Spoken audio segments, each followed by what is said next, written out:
Dylan, I'm just going to ask you a couple of questions about the event and also some tips for racquetball for people who want to play the sport or people who are playing it and want to improve their standards. So what would you say are 3 tips that you'd give anyone who's contemplating improving their racquetball skills? Well, racquetball is a great sport, so 3 main tips I give to anyone looking to start out on their journey.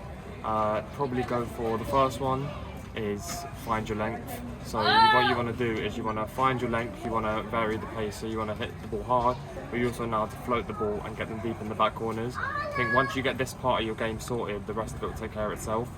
My second biggest tip would probably be off-court training is massive for racquetball. So you've got to be working your fitness, you've got to be in the gym, and you've got to be improving yourself as a person before you step onto the court.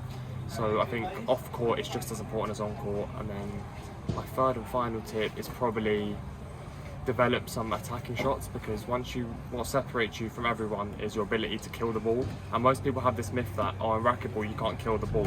If you learn enough, then your game will go to that much higher of a level. So those are my 3 biggest tips. Brilliant, Dylan. So that's very useful. I'm sure people get a lot out of what you just said there. Also, what would you say? What's your favourite couple of racquetball shots? What would you say? Okay, so a lot of racquetball shots I love, but I'd probably say what's up there is backhand cross-court drop, because the way that when the opponent's out of position, I can just cut it straight in the nick is beautiful, because most of the time if they get it back it's a loose shot, and most of the time just straight in the nick. But another underrated shot people don't use enough is a fast post on the back of the court. No one expects it because they're very linear with their movement, so if you can catch them out with that, it's pretty great. But I don't mind a cheeky nick here and there. I like it. You like a cheeky nick in squash as well, don't you? Yeah. Seen a few of those going. Last question, Dylan. Your goals for 2025. I know you got big goals in squash anyway. You turned pro recently, and you're doing really well on the circuit. Obviously, you've got exams coming up at the moment, so you're concentrating on those. So not that many PSA tournaments. But racquetball goals, anything for 2025? You got anything up your sleeve?